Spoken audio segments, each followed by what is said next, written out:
Who has more to prove, the Patriots or the Bills? Oh, I'm learning this television game right here that it doesn't help you to be on both sides, right? Because I think in my heart, both teams have something to prove. But let me start off and say it's the Buffalo Bills. What do they have to prove?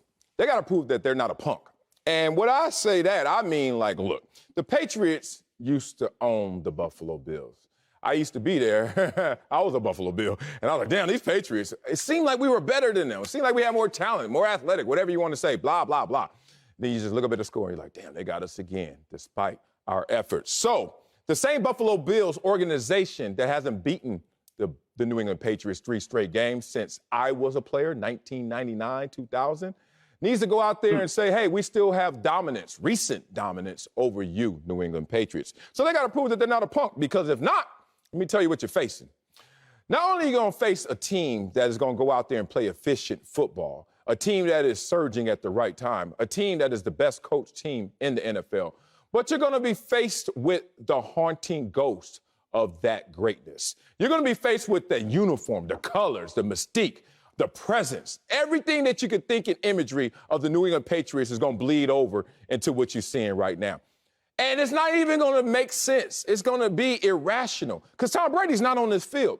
6 Super Bowls are not on the field with you, but you're going to be thinking about a dynasty while you're playing against a rookie in Mac Jones. And that's what the Patriots are trying to bring. Not only efficient football, but the dominance and the dominance of their psyche. So if you're the Buffalo Bills, I would warn you guys, you better go out there and ball out and let these dudes know that you're not a punk. If not, here we go again. There go the old Patriots.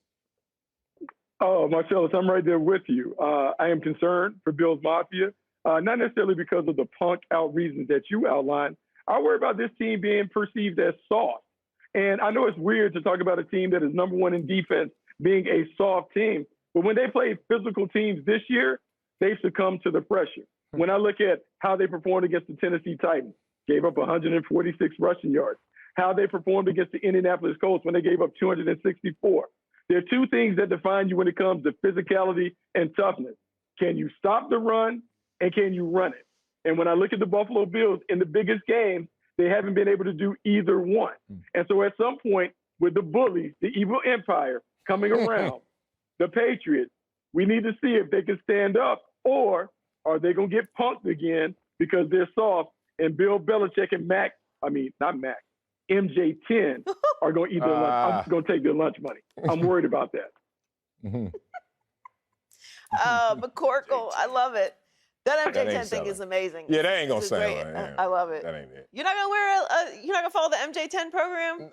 He had a better way to go about that than just MJ10. Come on. I love it. If you don't know what we're talking about, Mac Jones allegedly brand.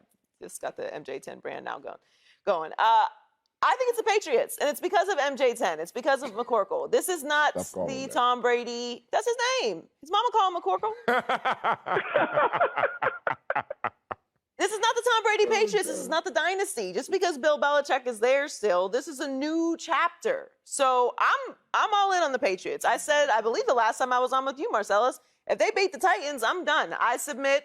I give in. But this is really the matchup. This is the biggest matchup of the weekend, the Buffalo Bills and the New England Patriots. Now, I think I'm with you. I think both teams do have something to prove. If I got to pick, I got to go with the Patriots. They are the big bad Patriots, right? They own the Buffalo Bills.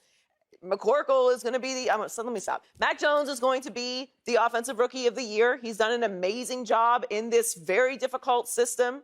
I think he deserves all the credit for what he's been able to do in New England as a rookie, but he is still a rookie. This is still life after Tom Brady. We all know what happened last year. I'm not holding that COVID year, 8 opt-outs, Cam Newton, you lose the greatest player in the history of the game. Like, I'll give you a year to be down. And not everyone really took advantage of the Patriots being down in that spot. And here they are back again, competitive and really contenders. So I think the Patriots really have to prove in this game. We have a rookie quarterback, but it doesn't matter. He's not scared. Buffalo is a great team. Now, I have some concerns about the Tre'Davious White injury. They are going to have to adjust without him, which is a horrible blow, especially at this point in the season. But I think the Patriots have to prove in this game against the Bills that they are still the top dogs in the AFC East, and they're doing it with a rookie quarterback. Oh, man, now we're going to have some fun because, Joy, you gave me something that I could poke back at in terms of argument. You're saying Tom Brady's not coming through that tunnel. You're right. But the presence, just the imagery, just the thought of those uniforms make you think of Tom Brady and makes you think of greatness. You don't believe me? Let me give it to you like this. In high school, I don't know where you went to high school, but out here in L.A., old school Crenshaw Dorsey, old school Carson Banning. No matter how good the teams were, when they played each other, there was something that just triggered in you like, yo, don't play when you play against them. That's going to be a matchup to deal with. I think the same kind of mind play is the same when you talk about the New England Patriots. No matter how far away we get away from that dynasty, it seems like we get that much closer to it, at least in our own mind, playing tricks on us. So now you bring up, well, you got a rookie quarterback out there. Why should you be scared? Let me give you my rookie conversation I had with the Buffalo Bills. We were playing the Tennessee Titans. Y'all remember Javon Curse? Anybody Javon Curse? Mm-hmm. Named a freak as a rookie. And they were playing Rick James every time he got a sack as a rookie. This dude was next level. I mean, woo, he was special. So I remember we were playing him in the playoffs. And all year long, he was balling out of control. And then the week leading into the playoff game, I remember talking to our offensive lineman. I was like, yo, so what y'all see on Curse for real? And they was like, dog, he's special. He's special. He nice, but he a rookie. He a rookie. Okay, we go out in that game. You want to know what the rookie did? Not one sack, not two sacks, but 3 sacks. And went out there and all we heard was Rick James the whole damn game, super freaking. And he was out there balling out of control because most people will go into a situation, and I'm with you, Joey. He's just a rookie. He ain't ready for the bright lights. He ain't ready for this moment. But be careful. There is a warning out there. There are times when those rookies show you, oh, I'm special for a reason, and they hit the ground running.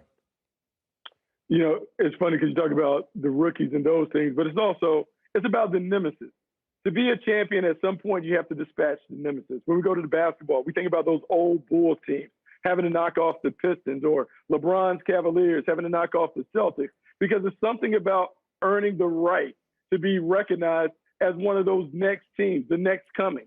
And so even though the Buffalo Bills went to the AFC Championship game last year, everyone knows that the Patriots were down. So they didn't vanquish them the way they need to vanquish them. So this is an opportunity for the Buffalo Bills to drive a stake through the heart of the Patriots. Because as we're talking about the Patriots right now, we're already beginning to ready our lips to say that the Patriots are Super Bowl contenders. And so the Buffalo Bills, if they knock them off on Monday night, it then makes us pause a little bit. It makes us take the Buffalo Bills serious as a contender again because we're beginning to like, hey, can they really knock off the bully? The evil empire is back. Can they be the team to knock them off? They've won 6 straight. So it's huge for Buffalo to make a statement to prove to us, no, nothing has changed. The Buffalo Bills are still the Super Bowl contenders that we thought, and they went through the Patriots because they're better than them. We need to see it. Yeah, they do need to go through them. Because the Patriots were the bullies on the block, for real. We were talking about the bullies yesterday in some of our takes. But it's one thing to be like, yo, I just came to school and I saw the bully and I just walked by. I'm like, what's up? I'm not scared of you anymore. And it's another thing to get dropped off early in the back way and then have to make your way to class. And you're like, yeah, I'm here. And it seemed like the Buffalo Bills just avoided the Patriots because the Patriots obviously didn't make the playoffs. Patriots are going to be sitting there at the front of their school this year. When them Patriots going to be waiting. And not only are they going to be waiting there, but you're just going to have the mindset of it's more than just what you see. It's more than just that greatness on the field this year. It's going to be the Patriots and that dynasty haunting you as well. Before we go, make sure you check out Bucky's latest article on the Patriots' newfound success based on the Bill Belichick blueprint on foxsport.com. There it is.